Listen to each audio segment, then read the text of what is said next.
There are four levels of interpretation, four levels of revelation, four levels of creation. They are represented also or seen in the four letters of the name Yahweh, Yud Hey Vav Hey. So there are four letters in the name of the Creator, and He Himself creates through four levels, and whatever He writes is interpreted in four levels of interpretation, or through four ways of seeing what He has revealed through His prophets. So, as I was saying, the revelation of Yahushua HaMashiach, it is His revelation, which Yahweh gave Him to show His servants. So Yahweh gave the revelation to Him as the emanation, now creation, things which must surely take place. For even though it was 2,000 years ago, to Yahweh 2,000 years are as 2 days, and even one could say as nothing in His own reality, for He is eternal, so there is no time.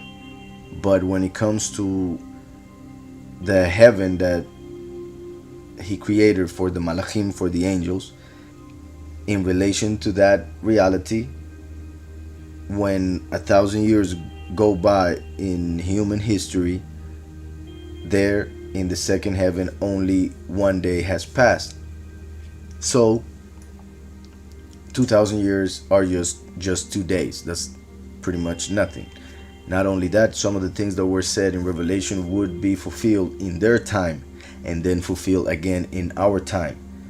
Because just as there are four levels of interpretation, then that means that there are four ways in which a prophecy can be fulfilled. For there are four levels in which that prophecy can be interpreted. So that's why, or we see that in the fact that history repeats itself.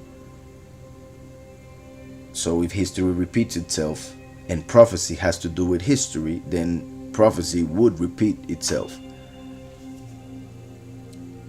So things which must surely take place, and He sent and signified it by His malach. His malach. So Yahweh gave the prophecy to Yahushua as a gift, the revelation, the book. And Yahushua sent it through His messenger, His malach, Mikael, who appears in the end times according to the prophecy of Daniel 12:1, which says that Mikael, the great prince, shall stand up in the end times to defend the people of Yahweh. So Mikael comes to the world as one of the two witnesses of Revelation 11, pretty much the one known as the witness like Moshe, or the one connected to Hanok, for those who believe that is Enoch and Elijah, or for those who believe it is Moshe and Elijah. Mikael will stand up to fulfill that role that people see as Moshe or as Enoch, and don't see that Enoch and Moshe are both reflections or mirrors or shadows of this witness, this person, this messenger. And that's why they kind of debate on who would be, not understanding that they are both in a way right, for those two people are representations of that one person that would appear in the end times as one of the two witnesses. They don't have a problem with the other witness, Eliyahu, for that one is very clear. So Eliyahu, as Yahushua told us, came already, and he's to come once again, as he told us also. So Eliyahu would come to prepare the way for Messiah 2,000 years ago, and he did as John the Baptist. John, whose name some believe was Johanan, which means he favors, or Yahuchanan, which would be Yahweh favors. It is possible also that his original name was Yohanan and Yahushua changed it to Yahuchanan. In any case, the fact that the name of the one who prepared the way for Yahushua HaMashiach was Yahuchanan, John, and the name of the writer of the revelation was Yahuchanan, but was an apostle of Messiah. So there were two different people with the same name. So here this name reminds us of John the Baptist. It reminds us of Eliyahu. And that's why John the Revelator here has the fourth place in the revelation. Because just as the four levels are connected to the Almighty Yahweh, the Word, Yahushua HaMashiach, the voice, the witness like Moshe, the last Mikael, the messenger, and Eliyahu, the other witness.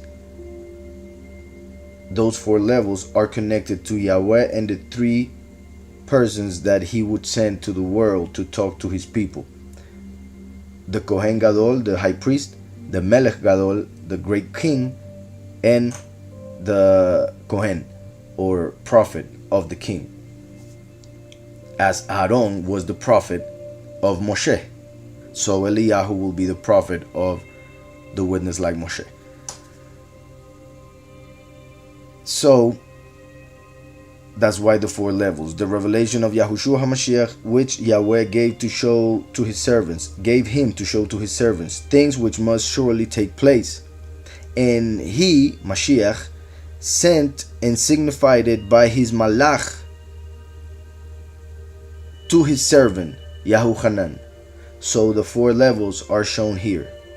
The revelation, the idea or the vision in the mind of what would come to place. The word that comes from the thought, which would be Yahushua now knowing what to say. The voice being that revelation being sent through the messenger to be given to Yahuchanan. And then Yahuchanan doing the action, asiyah, of writing it for us to read it.